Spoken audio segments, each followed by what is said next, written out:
Broadcasting live from the only establishment in town that can't kick him out. His own basement. The world according to Rocket.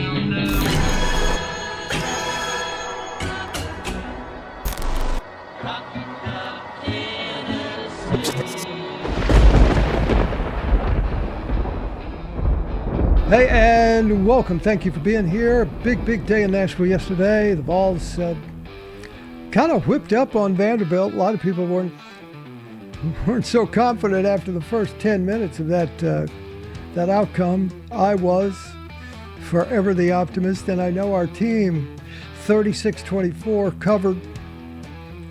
That was pretty exciting. Now, I want to bring up something that I think is very interesting. Not only did we get in the playoffs, you see, we got to a position where we now reset the season. You follow? We're now playing for the national championship. You get that, right? Think of it this way. When I put this little montage together of yesterday's game, I was looking at it, and one of the pictures that I included was of Tony V, the baseball coach, who is the coach of the national championship baseball team, Tennessee Volunteers. And I love the camaraderie that he and the football team have. Heupel and Tony B. I mean, they're so supportive of each other. Of course, Heupel was there when he won his World Series tournament this past summer. And here's Tony V. There he is right now.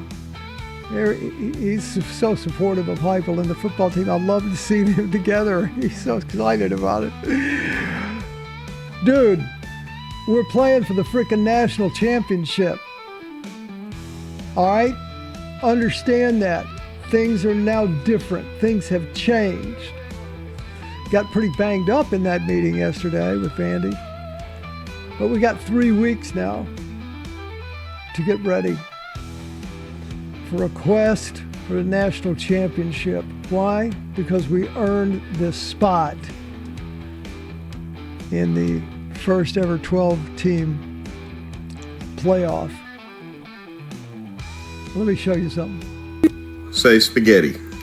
Pesketti. Okay, who is the quarterback of the University of Tennessee? Nico Yamalieva. Why can't you say spaghetti? Because Pesketti isn't the word. Spaghetti is a word. Spaghetti is a word. So apparently, spaghetti isn't a word, but when you look in your Funk and Wagnall's dictionary, there you'll see it. Nico Iamaleava is a word. I love that. The new AP poll is out, and I have some prognosticating to do. Come on. Here is the new poll, week 15. After 12 regular season games, Oregon is number 1, as we predicted earlier. Texas, number 2. I was wrong. I thought Texas A&M might have beaten Texas last night. I was wrong about that. Texas hung in there. They played tough. New number 3 is Penn State. Notre Dame at number 4. Georgia falls to 5. Is at number 5. Raises 1 spot to 5. Tennessee raises a spot, climbs a spot to number 6, which is huge news for us.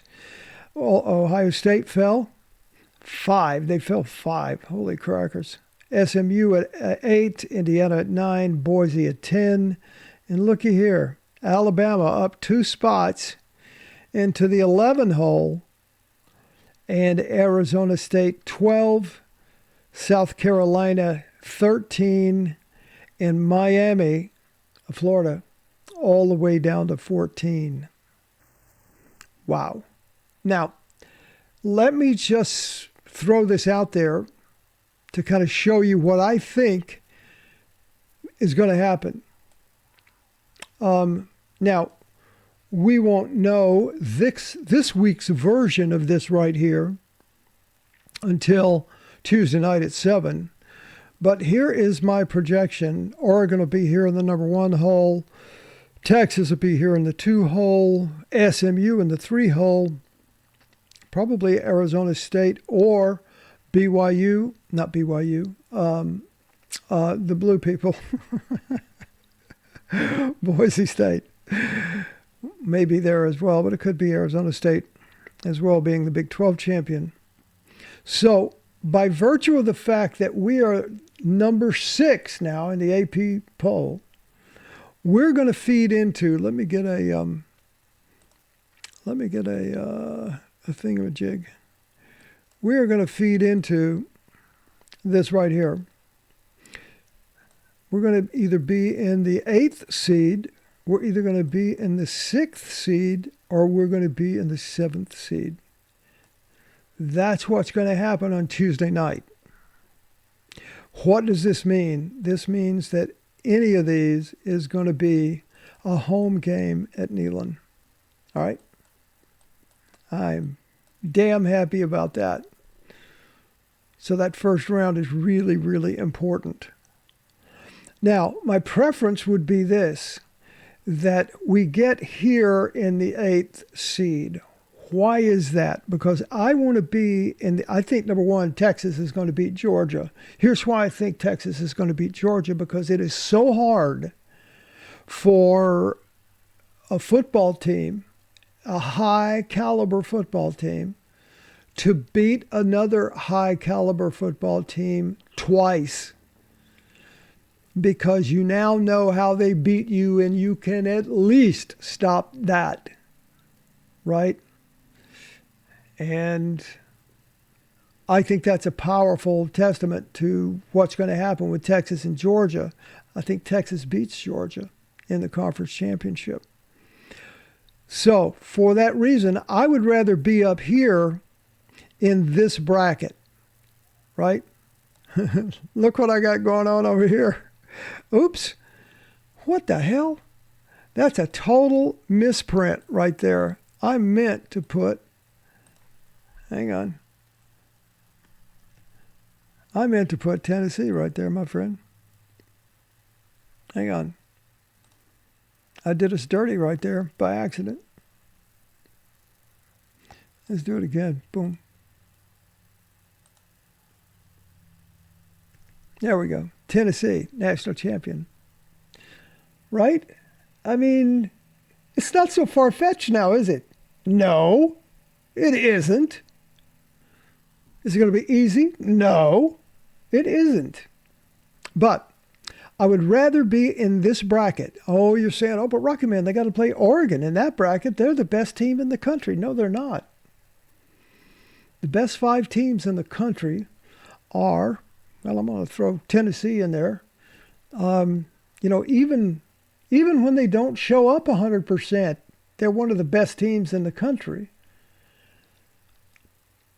Texas is one of the best teams in the country. Georgia is one of the best teams in the country. Ohio State, I don't think so. Not anymore. The best teams in the country, I would even throw Texas A&M and, hell, Alabama in there, right? That's the problem with all of these powerhouses being in the SEC. They got to fix that because they're just going to be eliminating each other from now forever. So they got to fix it. But this is what I'm liking here.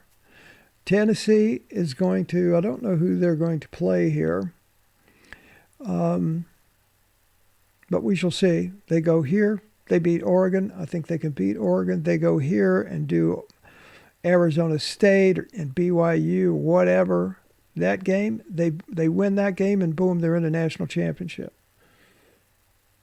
And the same kind of thing happens here. It's just I would prefer to be in the upper bracket because Texas is going to be down here in this bracket. And I would rather, which would make us here, depending if we're the number 7 seed, we got to play Texas the second game. I don't want that.